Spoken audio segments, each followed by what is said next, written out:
I'm Rob Petrozzo. I'm the co-founder and chief product officer at Rally. And I'm panicked about Howard with a backwards hat and a full biker outfit on right now.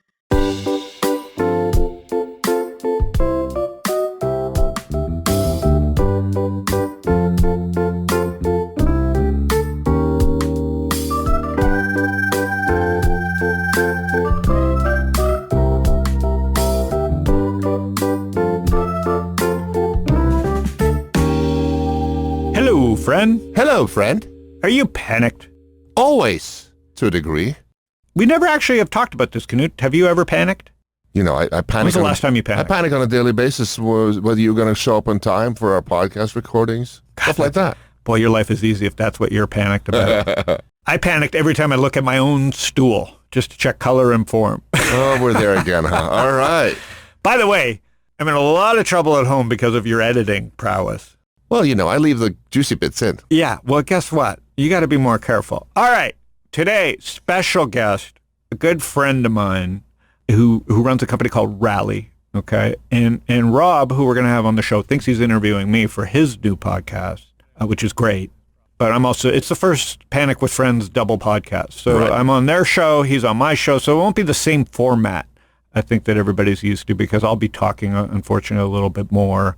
But Rob at Rally was building with Chris and Max and George are building, really is 50 people now, is building one of the great, both speculative and cultural investing brands. You know, kind of, I call it, you know, when I first met them in 2000 and maybe 17 when I invested, it's about 5 years ago, I said, this is like supreme of investing. Robinhood commoditized the transaction and GOAT and StockX are about like buying and selling shoes and cultural things, but no one's truly built the art of like investing as a brand.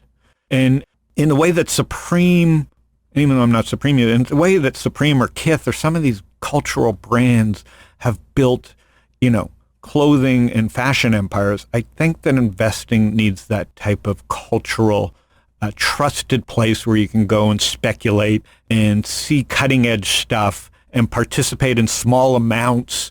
So you get your action for $100 instead of your life savings and really kind of learn how to invest. And I think Rally's the closest to solving this, which, you know, makes it exciting and stressful and fun. And it's fun because my daughter works there too, Knut. You think I know that. That's awesome. And so, you know, we've got a lot at stake here, including my sanity. But I want to welcome Rob to the show, so let's dial him up. We'll do it. What's up, Rob Petrozzo? What's going on, man? I'm glad that we got to do this little like collaborative episode today, because you're one of the people that I think everybody at Rally recognizes like a personality around the platform. But at the same time, I feel like I'm getting the real you right now too. This is like a regular phone call we would typically have for everybody to listen to. Yeah, I mean, I just went biking, so I'm in a pretty good mood. I had 5 milligrams of Adderall just to get the edge. Nice. And a cup of coffee. So if this goes on 40 minutes, we'll have to break for a poop. All right, so you're completely shot out of a cannon, and everybody got the real Howard right out of the gate in the first minute and a half. 10 milligrams shoots me out of a cannon. 5 is a nice slight, ooh, something's going on. Gotcha. So let me ask you this. When you, and I'm going to jump into a question because that opens the door a little bit too. You're somebody who's made some legendary investment decisions. I don't say that mildly. You are like, you've been a mentor, just one of these guys around us who really always has a key and a keen eye for what's going on the next sort of wave, what's around the next turn. Are investment decisions for you today dictated by the mood that you're in, or is it still something that's like a data-based decision for you? Are you thinking about it the same way you were 5 or 10 years ago? I mean, that's a great question. Generally, I mean, we're a much different firm in that we're older and we've seen the goal line. You know, we've danced in the end zone. We've dropped passes. You know, I like using sports analogies because it's like sports, except without the contact. You know, money's our contact, so we smack our forehead and go, oh. So, you know, I appreciate the legendary thing. You know, I was watching, I got to answer the question eventually, but I was just watching Netflix do a great idea by comedians who are finally fighting back on woke culture with, they just created their own award show called The Hall. And, they're recognizing people for like, well, they're dead, unfortunately, but there's a lot of great dead comics, but they're recognizing people for like their longtime body of work. And I think when you're going to invest, there's bull markets and bear markets. So I've been through a few. So you want to be kind of recognized for getting things right for more than just one cycle. So I think, what we're proudest about at Social Leverage and what I'm happy about is that my curiosity, that made me a founder also gave me the domain expertise, to bet on things or to make investments early stage. So what it comes down to is people. The first time I met, Mike Lazaro, we hit it off kind of as like a combustion, Brett Wilson at TubeMogul, Andrew at Ticketfly, and Baiju and Vlad at Robinhood, and Yoni at eToro. I'm thinking of Todd Davis at LifeLock, and then when I met you and Chris and Max at Rally Road, for example, is always like a kismet. You have to be turning over rocks all the time and be curious, but in the end you bang into people that just go, okay, like they know what they're doing, they have domain experience, I know what I'm doing, in that I think this trend is massive because I'm in the middle of it myself, and let's get out of each other's way and see how big it gets. The difference in 2022 and 2021 and 2020, when we hit 2020 and we hit the wall because of COVID and the market panicked, it was like a car crash, like in the markets. It was just like, what we haven't had a pandemic. So it's like, well, everybody's fighting about like what the pandemic's going to cause. Monetarily and financially, the market crashed and the country closed. And we had a warning because we saw the Chinese markets close, but we kind of disregarded it for 60 days. So coming out of the crash, we all kind of checked our heads and our shoulders and our hands and our feet and go like, fuck, we're not dead.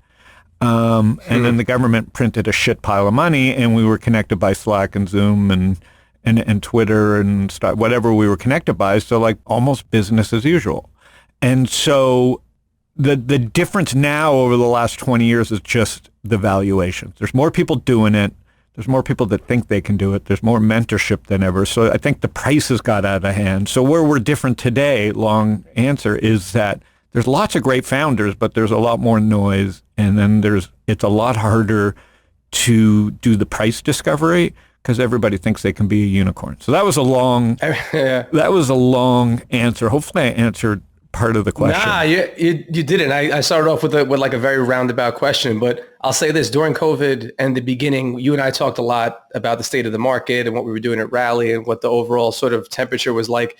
You never once talked about it like it was this once in a generation black swan event. Like a lot of people were talking crazy at that point too, that it was the end of the world and that no markets were going to recover and nobody saw that crazy turnaround happening. But you weren't. That was like this quiet time where a lot of people were kind of building in the background, and some of those companies are coming out now. But now you're in that situation where like a lot of VCs are on Twitter and they're saying, everything's got to tighten up right now and that it's not the same as it was and the valuations are crazy. And to me, you and I have talked about this, there's this feeling of like a lot of the same people who were chasing those crazy clubhouse type deals during COVID and the $4 billion and $5 billion pre-revenue valuations, which were getting crazy. Those same people now are saying, whoa, founders, you got to slow down. You can't be trying to grow your business. Is there a place to still focus on growth and focus on revenue, or is it really like a tighten your belt type situation right now and stop the presses, stop spending money on your business? Yeah, that's going to be the ultimate question, right? Is what every founder's difference. I was talking to Koifin, which has an incredible product, but like, do you have to grow through this or do you have to survive? Like with you, like Otis or whatever they call it got acquired. They got acquired because they ran out of runway, in my opinion. So if you run out of runway, so part of this is going back to the playbook in 1999. We were investors in a company called Viva.com.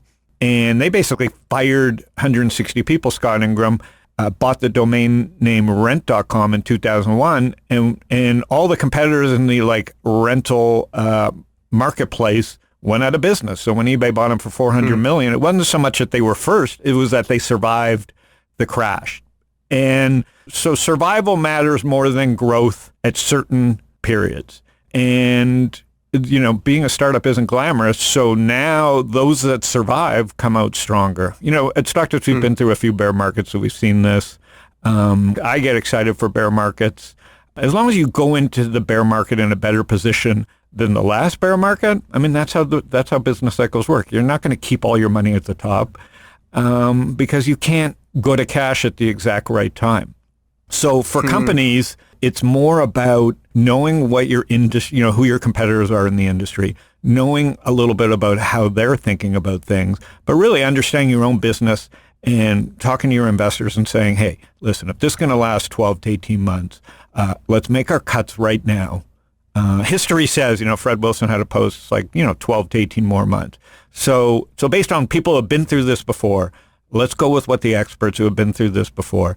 Let's make our cuts now. Let's get through this and worry about growth when everybody else starts worrying about growth or when we see pure growth ahead of us. Now, we can't force growth in a bear market. So part of it is like, make the cuts early. Don't force things. But if you are growing, that's crazy. Like, you know, you got to grow and you got to have investors around the table that understand that. But since this is like back and forth, I want to now throw one back at you on Rally Road. Yeah.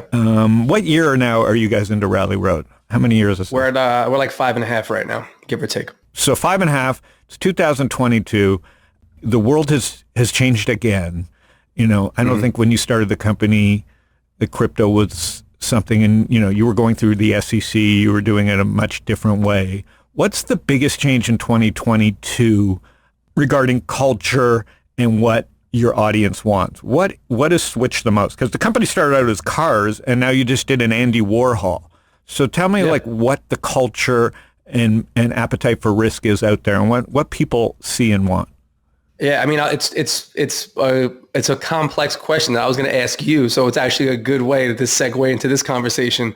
We've always been lucky, I'll say this, to have people like you and Greg Bettinelli and some of the smarter, what I consider like really smart conversational marketplace investors around us, and they've seen the cycles. You've seen so many of these cycles right now, a lot of stuff that we haven't before we started Rally. When we started, ICOs were like the craze. And as we were going through the first SEC cycle to get the first couple offerings approved of cars, you know, it wasn't that dissimilar to now, where everyone was like, why don't you just do an ICO? You could raise $70 million of non-dilutive capital. And it was like, yeah, that makes a little bit of sense, but this is way unproven. And then we have to move the company to the Bahamas and never come back. And you can't bring money into U.S. banks. And there was a whole element around like having to do it with KYC and do it the right way and go through the process. Now, 5-6 years later, the big difference that we've seen happen is that people were talking about community that whole time, but now it's real. And I just talked about this last week. I was on a panel and they were asking like what was different. My generation, when we came up, it was really like you looked at that meme of all the garages where IBM started, where Apple started. It was like you and a couple buddies in a garage just tinkering with some stuff and it becomes a company. Right. And then that started to develop and it was a situation where it was like, all right, now it's in a coffee shop. And that's literally where me and Chris sat down in a coffee shop on 35th Street and like sketched out what this would be in 2015. And that was how the businesses started. But now it's like you have an idea and you have like 3 or 4 people who believe in it. They're distributed all over the world. In 48 hours, you put the product out. I could spin up a DAO and raise 10 million overnight from people who are, you know, tech empathetic and understand crypto, and all of a sudden have a business out of the gate with a community that cares about, that's going to spend money on it, and it distributes so quickly. That's the major difference. So now when we think about other asset classes we go into, the time frame from something being a trend to being relevant, not just now, but in the future, is so much tighter now. So when we think about going into like an NFT project or, you know, real estate or art or whatever it is, it's like if we find the right thing right now and the audience is ready for it, you got to pull that trigger immediately. You can't wait for someone to tell you like now's the right time, because that doesn't exist anymore. And so how did the Andy Warhol come to you? So we wound up purchasing that. I believe we purchased that. I don't think it was at auction. I could be wrong, so don't quote me on this. But we always look at things where it's like if it's, again, relevant right now, it's one of the bellwethers in the space, which in this case, Andy Warhol, super recognizable, but also was coming up on that auction a couple of weeks ago where that Marilyn, the original, the specific one that our Silkscreen was based on, that's an edition of broke a record for any US based artist selling any painting at any auction or any private sale. So we talk about like numbers, 180 million, $200 million paintings from somebody who's recognized worldwide, and it's around the same time we want to release this offering. That kind of checked a bunch of boxes for us. So for us, it's like $170,000 painting, the one that we have, the print that we have on Rally. Even though you might recognize the artist, you see the headline somewhere, that's still a huge chunk of money for a regular person to come out of pocket for, to get the best version, to get an edition version of it. So Warhol was going to make sense. Art was a space we wanted to go into. We weren't going to go for the top of the market and do, a $100 million painting out of the gate, but also something that's relevant now, has an auction that's upcoming, that's going to be relevant in the future. It was a no-brainer for us to start there, basically. And like, Warhol, like if you ask anyone on the street, name 10 artists, Warhol's going to be in every single one of them. I mean, I'm guessing right now, but Warhol's going to be in all of them. And you'll talk Da Vinci and whatever else. Like, people will name the Ninja Turtles and then name Andy Warhol, basically, or like maybe Basquiat. So that's always part of the decision-making process for us too, is make sure regular people recognize it, Yeah, and car brands definitely, book authors definitely, certain types of watches definitely. And you're right, Warhol, even though I guess I'm a fan. I mean, I'm a fan of contemporary, so I'm a fan. So you collect art though too. Like, you collect the things you like. Your house is full of things that you like, and when you make money on them, it feels like a check mark. You know what I mean?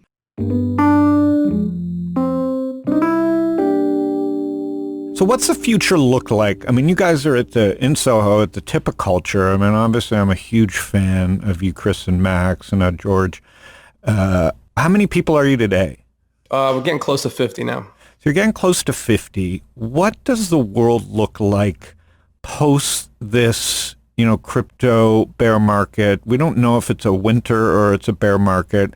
DAOs that you briefly mentioned, let's quickly go through it. It's like an LLC, but on the blockchain. Like you said, it's built-in community and passion and money and commerce right in. You're getting everything all in one as soon as you launch. It's not like an first you got to get the investors, then you got to get the passionate users, then you got to get the sellers and build the marketplace. This is like, if there's is something that everybody likes and there's a community around it, you can get up and go with the DAO. Yeah. So what does the world look like as we come through this? What's like the thing that matters most? Is it brand and culture?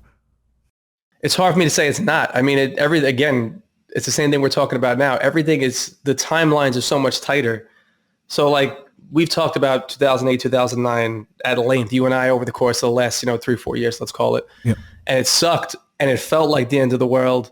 But, the idea of like taking down Melvin Capital didn't exist in 2008, 2009. Like, for a kid, that didn't even make, it wasn't even a thought process. Right. They were doing Occupy Wall Street. The parents were doing Occupy Wall Street. It was protests, It was like, and Wall Street wasn't even the problem. There were people behind Wall Street that were the problem, Yeah. But that's also, to me, what's going to happen now is that the invest in things you care about thing makes sense automatically out of the gate to like a 19 or 20-year-old, no question. And that could be anything. But they have the ability to sort of tell the value story on their own now too. So if there's a space that we're not thinking about, then, and we have a 19 or a 20-year-old and groups of those people on Rally who want us to go there, that's a space that we go to, because like, the way I think is way different than the way Chris thinks, than Max thinks, than George thinks, or Fitz thinks, or anybody at Rally, or Rachel thinks.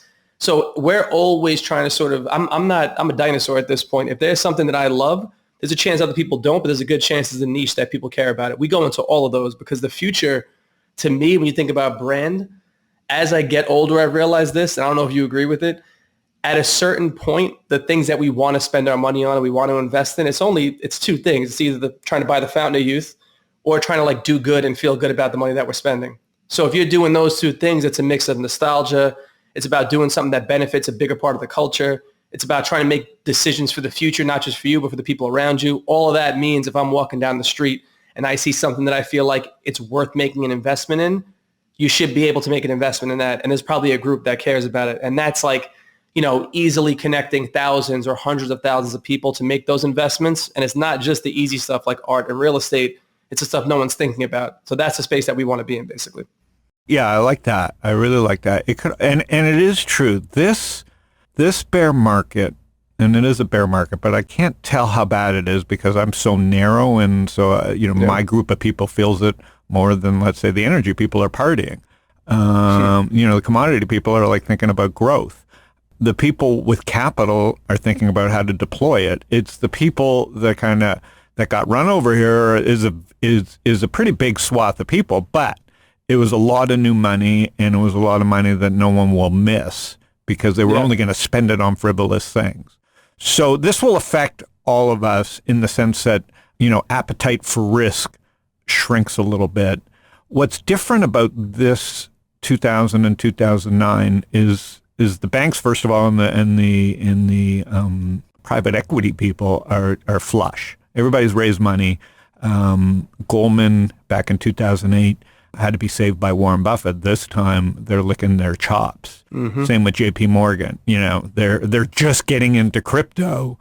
They just, Jamie Dimon, who's been bad-mouthing crypto, said it's like for their high net worth people, crypto's more important than real estate. He was about to disown his children. And he was saying literally anyone on the trading desk who's trading crypto is getting thrown out of the building. That was not that long ago. Yeah, you can never tell with these guys. I don't trust any of them. But, now they're in a position to say that it's more important than real estate. So this has a floor. Like, this is going to be interesting, much like COVID created the shortest bear market. I can't figure out this bear market because the banks are in the last bear market that was super painful.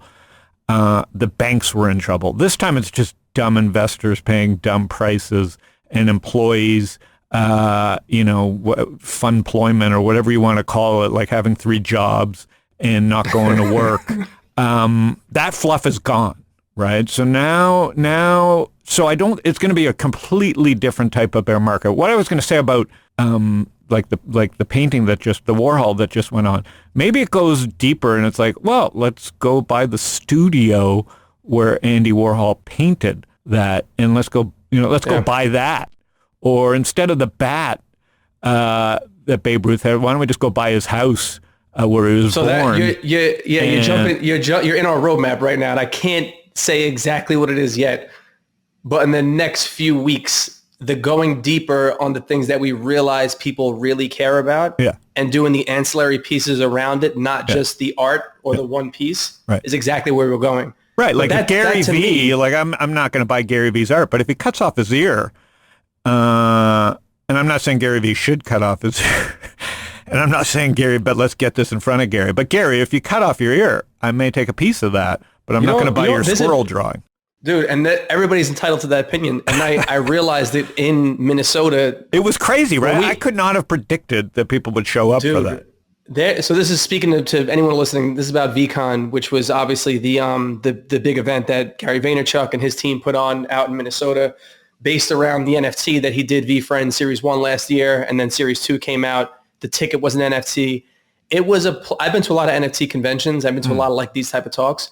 This was, when you say community, what they brought together were a bunch of people who they gave a shit and cared in a way that I have never seen. And this is not investment advice, but I've never seen a group that united just to meet other people in the space and literally be helpful as much as they possibly can.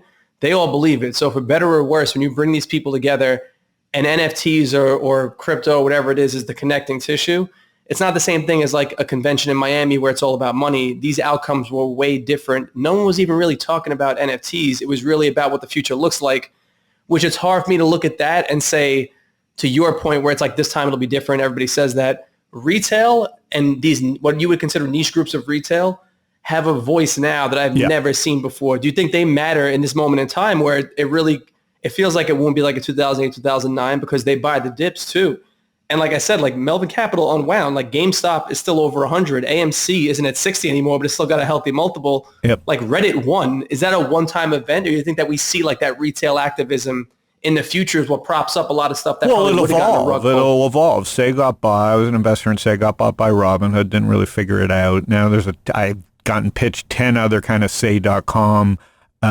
Going after some of the last standing monopolies in Wall Street, Koifin against Bloomberg. Even though you can't beat Bloomberg, there's actually ways to get 80% of what Bloomberg does. Koifin's got a better product. Koifin has a better looking and better feeling product for a retail investor, no question. Correct. And now, fundamentals didn't matter for 5 years, so no one had to use Koifin. All they had to do was go on Twitter and see what their friends were buying and buy that.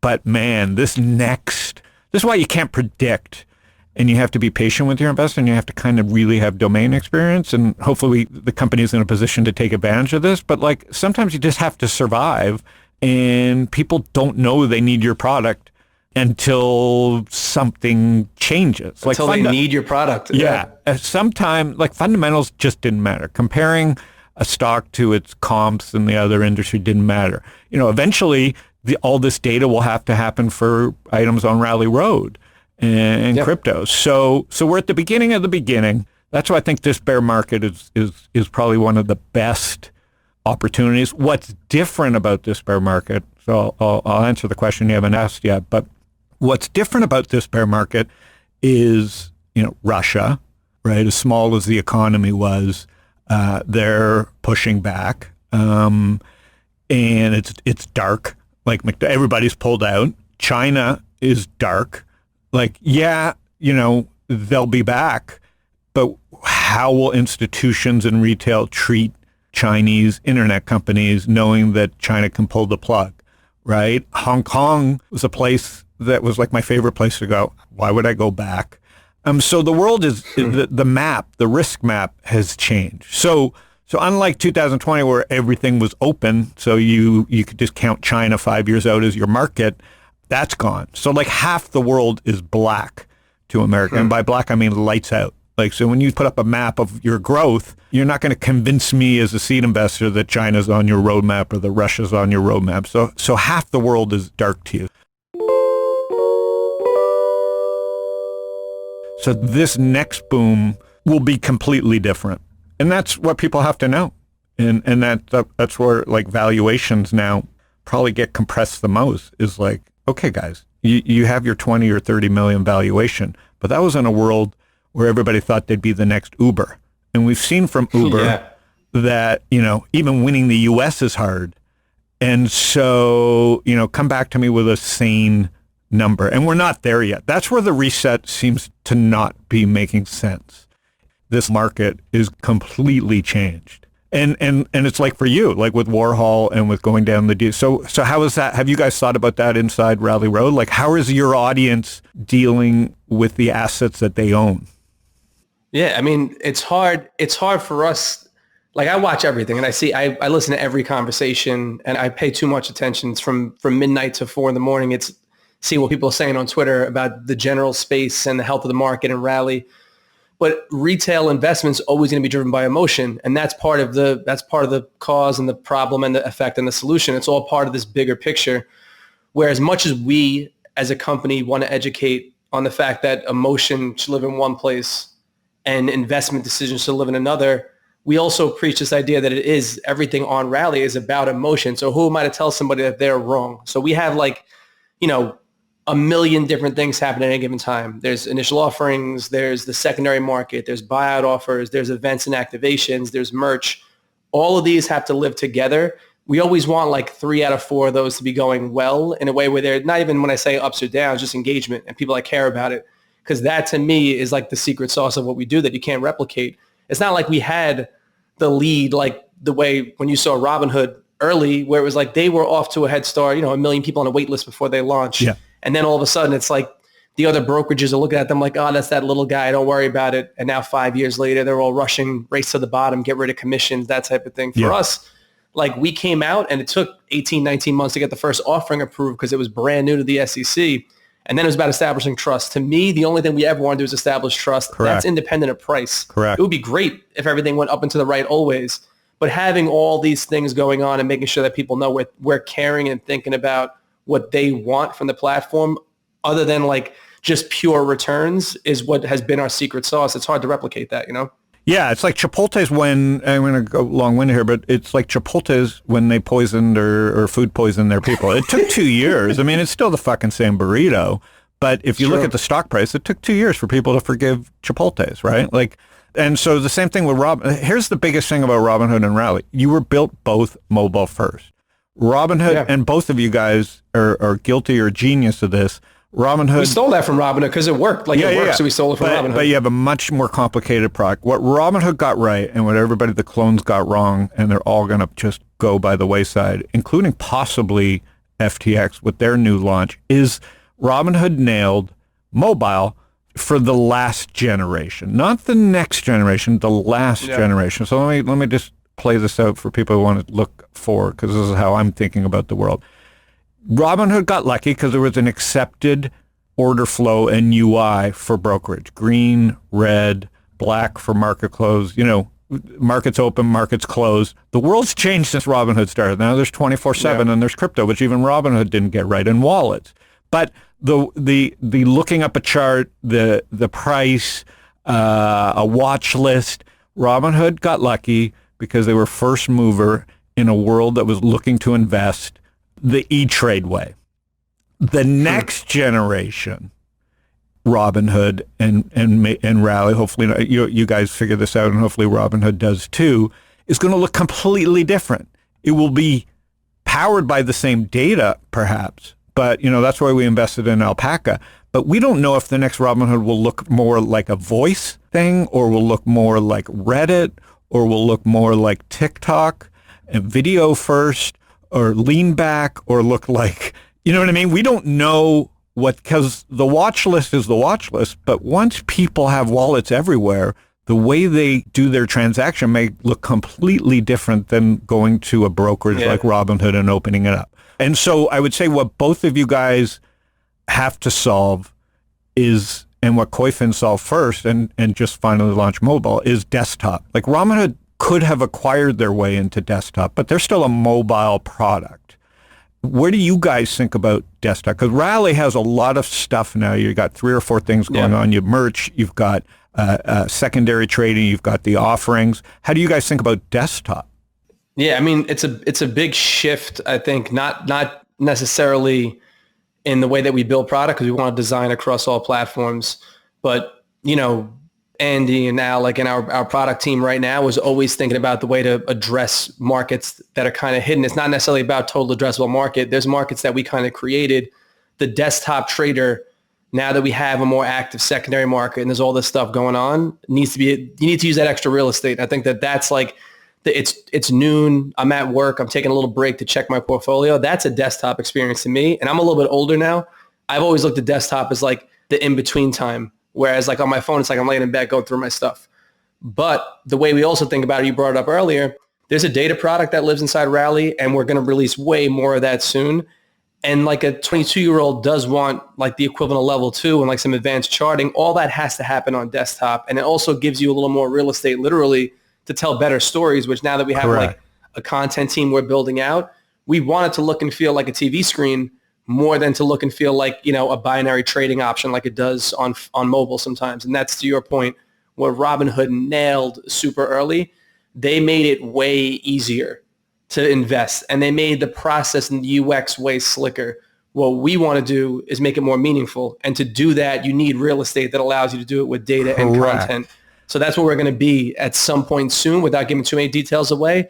Desktop is something that you've always brought up. Desktop's going to be the new mobile, especially for wealthier kids and kids that have kids now who have taste and have survived the bear market. They want to lean back. They've bought, they can afford desktops aren't the same as they were 5 years ago with the M1 chip and with the new Apple screen. No, the new MacBooks are crazy. And they're crazy. And so in 5 years, everybody's going to have desktops around their house. That's going to be... They don't have TVs right now because that's their everything now. But like, next thing's going to be a keyboard or voice in your lap, and not the stupid contour or your cable thing, but some kind of remote that controls your desktop, which could be on every wall in your home, because that is where you want to see it. And this is where the banks are going to lose. Like I use Morgan Stanley, and Morgan Stanley's desktop, which is what the company started on, is still shit. So they've spent the last 10 years trying to figure out mobile, which I accept. That's where I look up to see my net worth or my wealth on Morgan Stanley. But then I go to the desktop and I'm like, they forgot it. Like, not only was their desktop bad before, now they haven't invested in it, and it's terrible. Like, just but also it's the thing where it's like legacy banks in particular. Everybody does this though, and I'll say this: that really early, you were always talking about desktop. Greg from Upfront too always talked about what we're going to be on desktop. Eddie Liu from Goat, who's also in the Upfront portfolio, would say like Greg's on them about desktop, and now their desktop experience is killer. They use it for editorial. But the biggest thing that I think about is like banks and legacy companies, they don't think the same way as like marketplace as we do, and as the way that you guys have always been telling us like how important desktop is going to be. They think about it like kids are on their phones a lot, so let's make it mobile. And that's just, once you're thinking like that, once a 75-year-old is telling you like, I see a lot of these kids on phones, let's put a whole thing on mobile, they probably already moved on. Like they're probably on 1980s era, old Apple leases right now, and that's like their preferred method of ingesting information. If we're guessing and we're trying to say what kids do, then we don't know. So just doing contrarian and what the banks are doing. But we know what they do. They're on TikTok. TikTok won. I said this the other day. What I got wrong is I didn't realize how much TikTok had won, because I thought, it's crazy. Because Trump said he was going to stop it and didn't stop it, and now they're 360 billion, and they're bigger than Spotify and Netflix combined. Not just Facebook. That algorithm murdered though too. Like you see it, you could scroll forever and keep seeing what you want to see. So that's it. That's the peak mobile. Yeah, that's true. Peak mobile happened. So like what people don't understand, I didn't know what the event was, but it's over the last few months, seeing Netflix get obliterated and having to do TV ads now, and seeing Spotify Spotify used to have to say, well, we're more like Netflix, now is denying they don't want to be associated at all with Netflix. So we hit peak mobile like in the last year.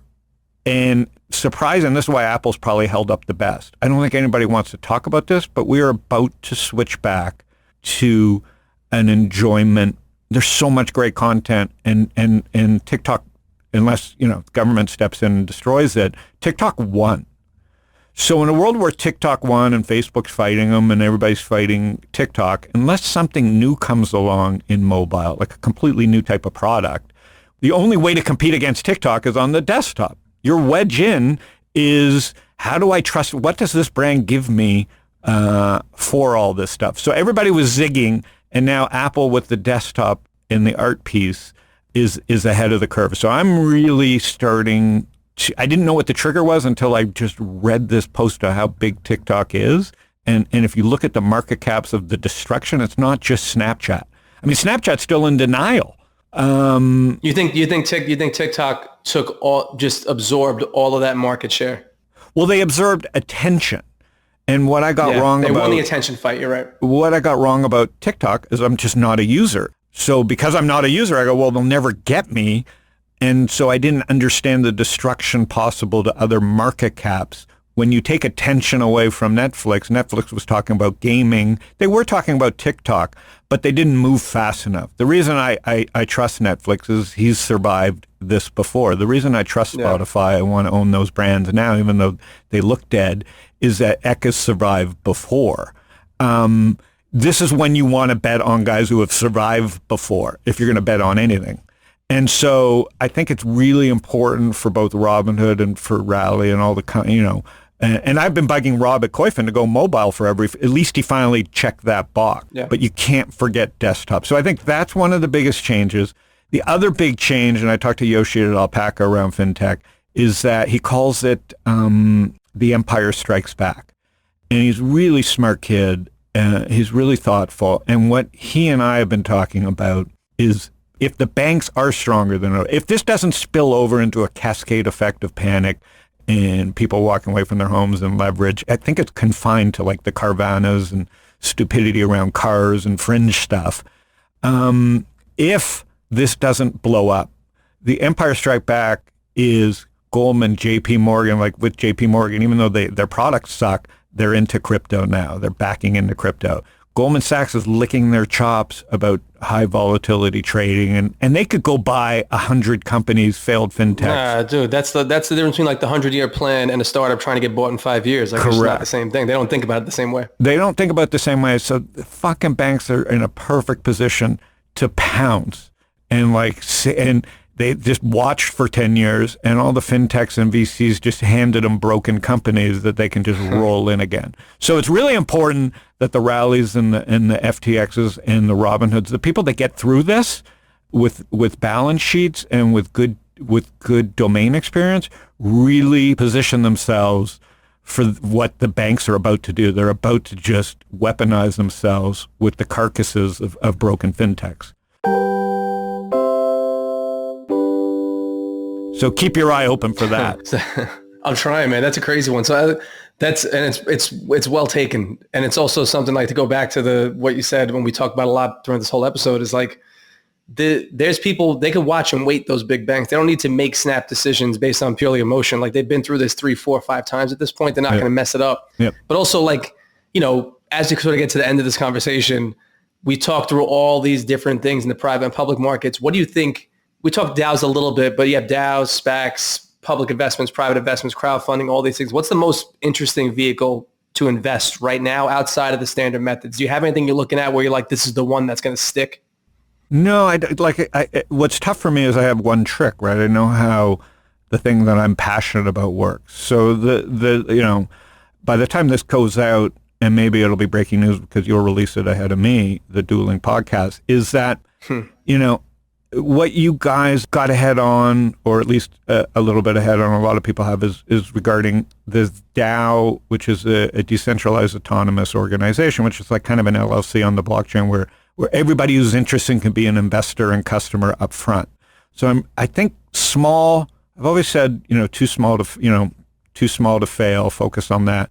But small is the new big. Like if you're passionate about something, and I'm passionate about comedy, there is opportunity out there to meld tech with the experts in a community, with money, with commerce, and with marketplaces. So we're starting to see that. We're starting to see the tools built to get this stuff whipped up first. The first iteration is like a Discord page and a website. But man, I don't want to learn Discord. I'm not saying I won't, or I won't be forced to do this, but my next passion is more about going like we did with StockTwits, but more decentralized, a little more decentralized, more built on the blockchain, including NFTs, so that builds community quicker, and so less centralized. What I've learned from running StockTwits is that on the same day, people will call me genius as Hitler. So I'll have 2 comments in a row. One says, man, StockTwits is genius. And then the next comment is, Howard's Hitler. So in a world where I'm either Hitler or genius, and I'm neither, there has to be a better way to go down the middle, which is like, be more like, not like the 3 bears, just be something for more people that is more indestructible and more open and a little bit more fair. And so NFTs meets DAO meets, the right community, and for me it's comedy that I'm working on, is something that excites me. And the reason comedy of all the verticals interests me is because there's so many great comedians. They've been this pent up creative energy and not being able to be on stage, this complete counterculture of like anything a comedian says is now taken as gospel, and they got to apologize for it 10 years later as if they're a politician. This is the right time for there to be like 100 George Carlins. And I want to make sure I'm in on that because there's a lot of funny. There's a lot of funny people on Twitter and TikTok and Reels. I was talking to friends last week, and I was like, not to cut you off, but we were literally saying like George Carlin now would be as big as Chappelle. Like he would be the Chappelle of right now. He trends more than Dave Chappelle.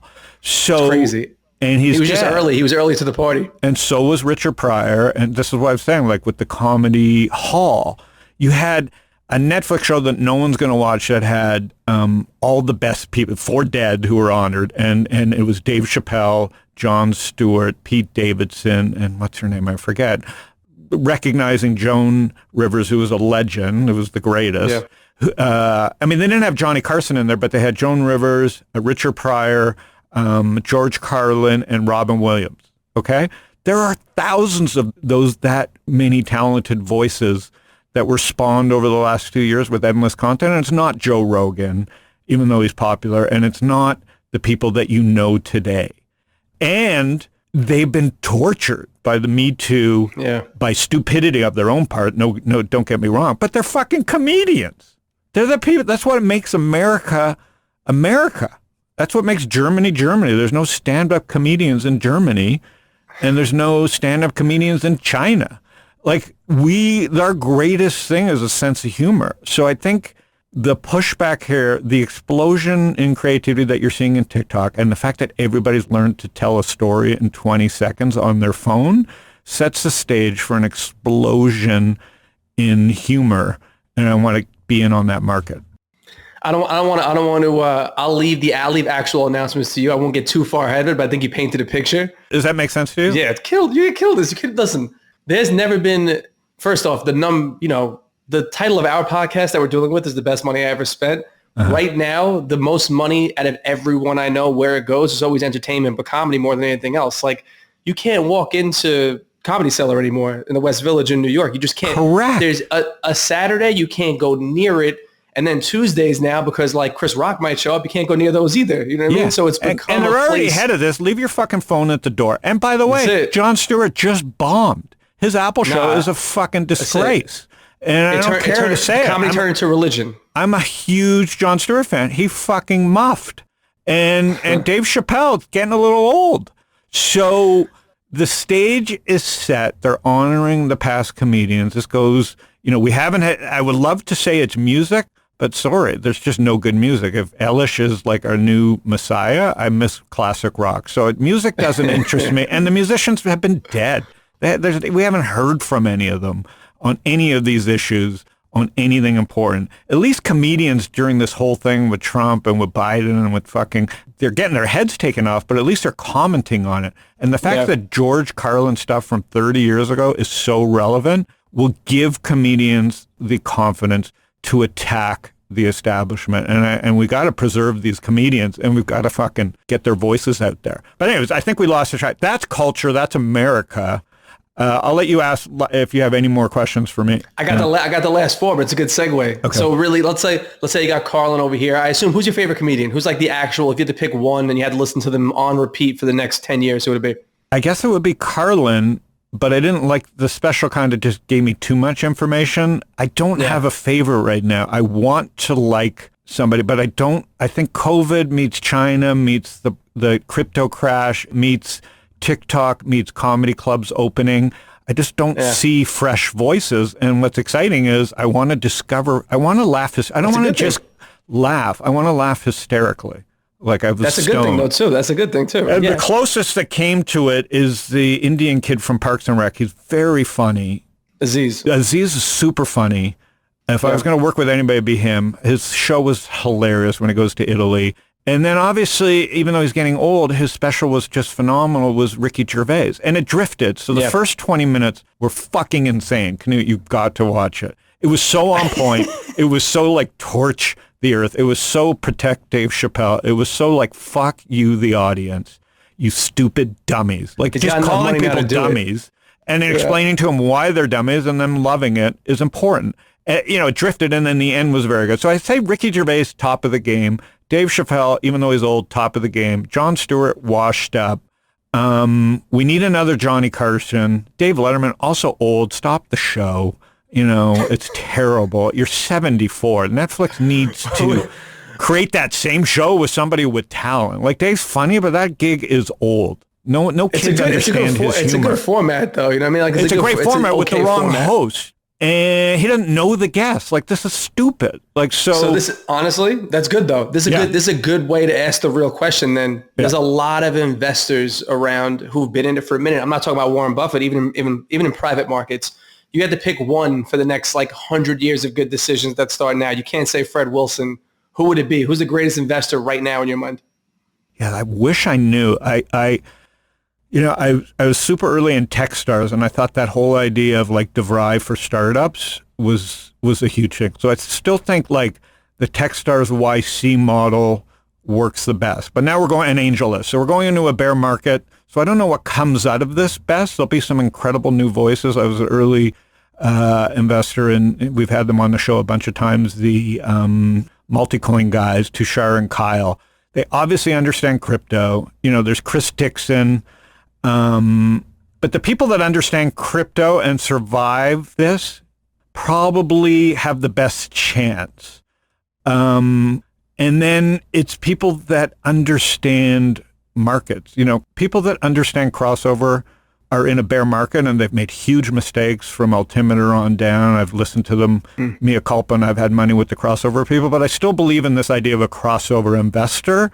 And I think the next breed of altimeters and crossover investors that really understand private and public markets and can really get the data and make good decisions will be great. I think the biggest problem for the next generation of investors, and crypto is part of this, is that they can see the prices. One of the great things about venture capital is not checking the price, not waking up every day and, Rally has their problems, Stocktwits has their problems, Robinhood has their problems. Companies have problems. And once you see a price, you're compounding the problem because your employees look at the price, investors get nervous, fear and greed sets in. One of the greatest things about this last generation until crypto was, and why everybody wanted to be a VC, was that you could think. You didn't have to worry about at least no one knows the company is going through turmoil.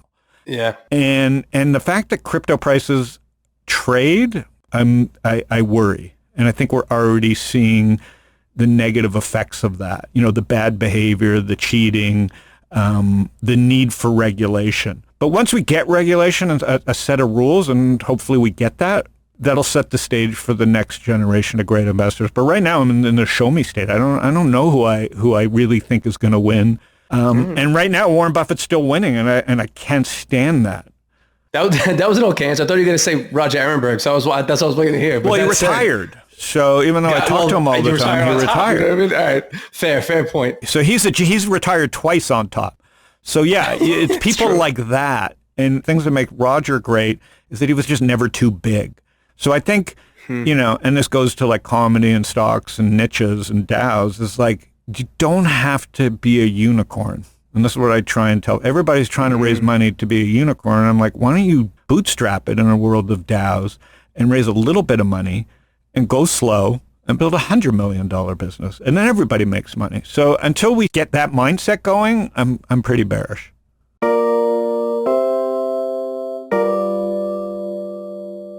Last two then. The big miss. What's the one that got away with that logic in mind, knowing that it's a way longer race than just, get money, exit, get it done? What's the one that got away for you? The one that was just teed up, because there was many that I missed. Twitter, I missed, but at least I got it later. And Zynga I missed. The one that I missed that was just in my wheelhouse was Carta at a $4 million valuation. And Henry pitched me, and he couldn't close me. I mean, obviously, he tried. It was presented as e-shares, $4 million valuation. Loved the idea of at the time, 2013, 14, of your cap table open on the internet behind a paywall. I knew companies were getting created so fast that the idea of Carta was going to be huge. And the valuation was $4 million. Think about that in today's world. That's crazy. Okay, so there's two lessons here. First of all, it wasn't about price that I passed. It was that I didn't believe that he could execute in a world of angel lists. So I just completely muffed it. And Henry's still CEO, and I think it's last count $7 billion company. So, my kids' trust would look a lot different if I had made that investment. And that would have been in the same fund as Robinhood. And I know my friends at Elefund, and I'm an investor in Nate Rowland, early investor at Robinhood, their fund, is Robinhood and Carta. So I know the numbers. And so I'm really bummed. I passed for the right reasons because I did all the work. I just didn't believe in the founder, and I hadn't met him yet, and I passed. And I think Carta is such a great product for what its core uses that, congrats to them. So that's a huge miss on my part. But listen, the fund that Robinhood came out of is like a legendary fund that you guys have as is. You guys did all right with that one. So I guess not the end of the world, but understood. And with that in mind, my last question, then I'll leave it to you, wherever you want to go with it. But talking about bootstrapping, you're talking about the element of luck that's involved with making these really great picks that turn into these generational businesses. You think venture capital as it exists right now still exists in 100 years, or you think that DeFi and Web3 and these DAOs have a real chance to change the model? Do you think it still exists like that 2 and 20, or the idea of a fund exists the same way it does now in 100 years, or the banks have no chance?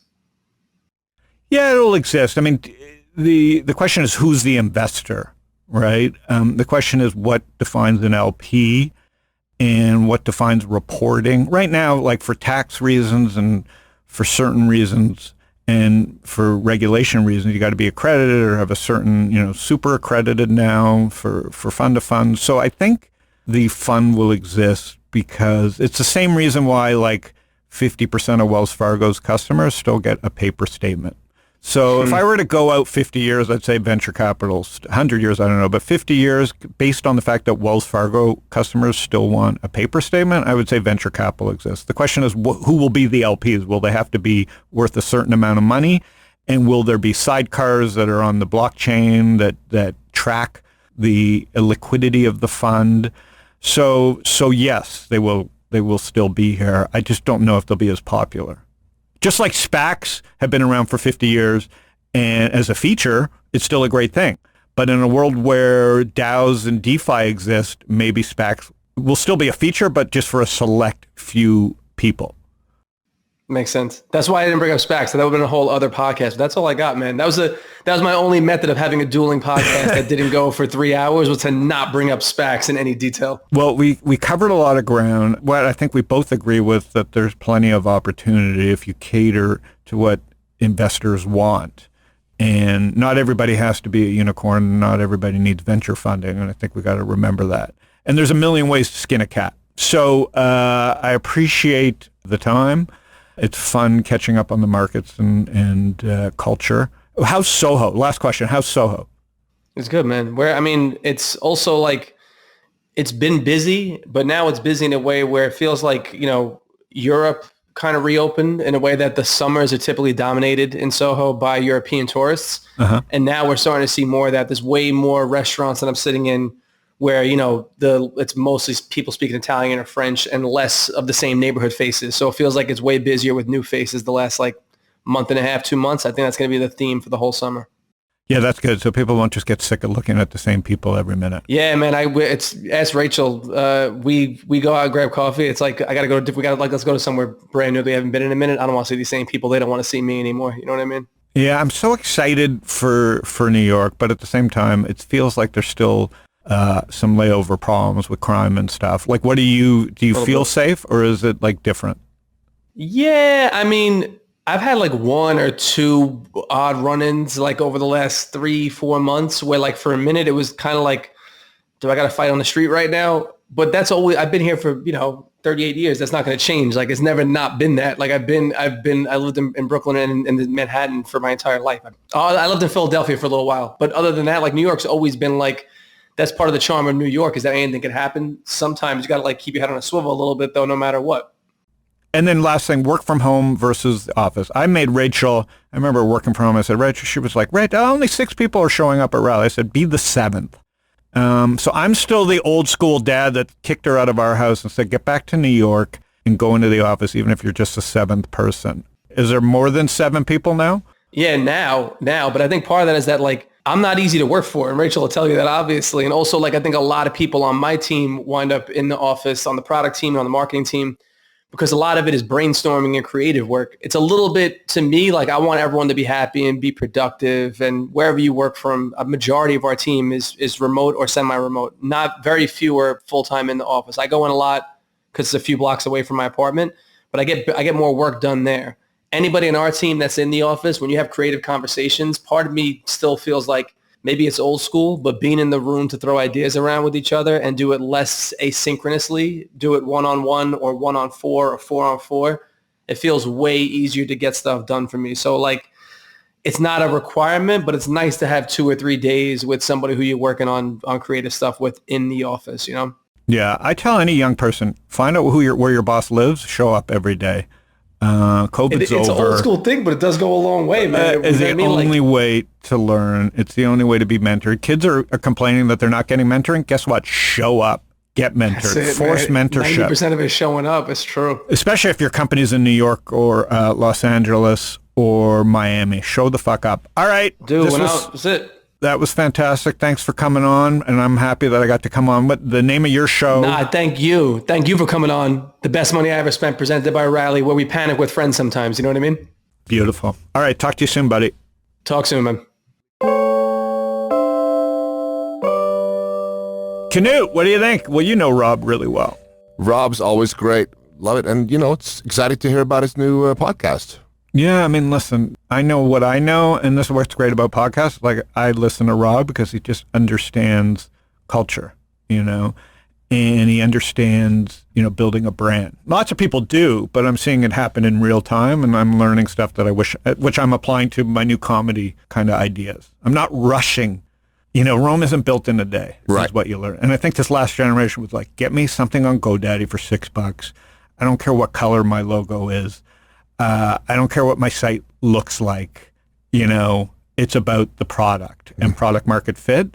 And now I think it's more about like, let's just make a great product. And the market doesn't have to be infinity. I know there's other people like me and we can build a great, you know what I mean? It makes sense. That's what kind of we were talking about. Anyways, you were listening to Panic with Friends, me and Canute. Sometimes he doesn't talk. It's Canute the Mute. And what do you call it? Canute the Mute. Sometimes he doesn't talk, but we're panicking with friends. We are talking to investors, founders, traders, speculators, venture capitalists, entrepreneurs. Just to get a little bit ahead of trends, you can search my name, Howard Lindzen, on Google, on Spotify, not yet on Netflix, and on Apple. And see our podcast, Panic with Friends. Subscribe, and then you don't have to do anything. Once a week, you'll get an alert with our show. Thanks, StockTwits, for sponsoring, and we'll see everybody next week.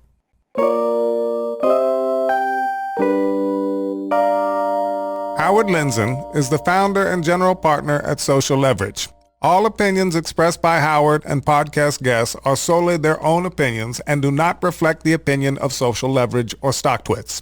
This podcast is for informational purposes only and should not be relied upon for decisions. Guests may maintain positions in securities discussed in this podcast.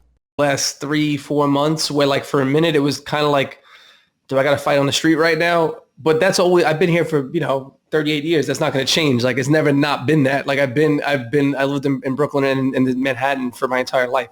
I lived in Philadelphia for a little while. But other than that, like New York's always been like, that's part of the charm of New York is that anything can happen. Sometimes you got to like keep your head on a swivel a little bit though, no matter what. And then last thing, work from home versus the office. I made Rachel, I remember working from home. I said, Rachel, she was like, Rachel, only 6 people are showing up at rally. I said, be the 7th. So I'm still the old school dad that kicked her out of our house and said, get back to New York and go into the office, even if you're just the 7th person. Is there more than 7 people now? Yeah, now. But I think part of that is that like, I'm not easy to work for. And Rachel will tell you that obviously. And also like, I think a lot of people on my team wind up in the office, on the product team, and on the marketing team, because a lot of it is brainstorming and creative work. It's a little bit, to me, like I want everyone to be happy and be productive. And wherever you work from, a majority of our team is remote or semi-remote. Not very few are full-time in the office. I go in a lot because it's a few blocks away from my apartment, but I get more work done there. Anybody in our team that's in the office, when you have creative conversations, part of me still feels like maybe it's old school, but being in the room to throw ideas around with each other and do it less asynchronously, do it 1-on-1 or 1-on-4 or 4-on-4, it feels way easier to get stuff done for me. So like, it's not a requirement, but it's nice to have 2 or 3 days with somebody who you're working on creative stuff with in the office, Yeah, I tell any young person, find out where your boss lives, show up every day. COVID's over. It's an old school thing, but it does go a long way, man. It's the only way to learn. It's the only way to be mentored. Kids are complaining that they're not getting mentoring. Guess what? Show up. Get mentored. Force mentorship. 90% of it is showing up. It's true. Especially if your company's in New York or Los Angeles or Miami. Show the fuck up. All right. Dude, that's it. That was fantastic. Thanks for coming on, and I'm happy that I got to come on. What the name of your show? Thank you. Thank you for coming on. The Best Money I Ever Spent, presented by Rally, where we panic with friends sometimes. You know what I mean? Beautiful. All right. Talk to you soon, buddy. Talk soon, man. Canute, what do you think? Well, you know Rob really well. Rob's always great. Love it. And, it's exciting to hear about his new podcast. Yeah, I mean, listen, I know what I know, and this is what's great about podcasts. Like, I listen to Rob because he just understands culture, and he understands, building a brand. Lots of people do, but I'm seeing it happen in real time, and I'm learning stuff that which I'm applying to my new comedy kind of ideas. I'm not rushing. Rome isn't built in a day, right. Is what you learn. And I think this last generation was like, get me something on GoDaddy for $6. I don't care what color my logo is.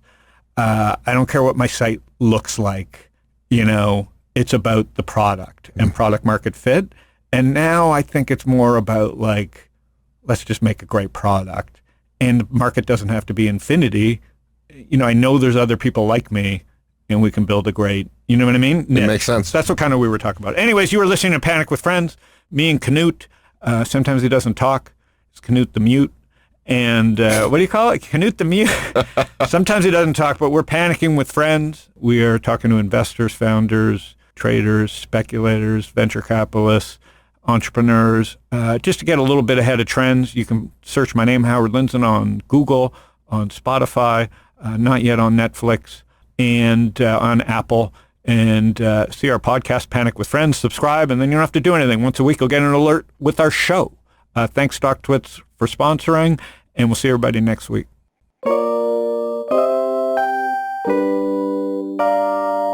Howard Lindzen is the founder and general partner at Social Leverage. All opinions expressed by Howard and podcast guests are solely their own opinions and do not reflect the opinion of Social Leverage or StockTwits. This podcast is for informational purposes only and should not be relied upon for decisions. Guests may maintain positions in securities discussed in this podcast. Podcast guests are solely their own opinions and do not reflect the opinion of Social Leverage or StockTwits. This podcast is for informational purposes only and should not be relied upon for decisions. Guests may maintain positions in securities discussed in this podcast.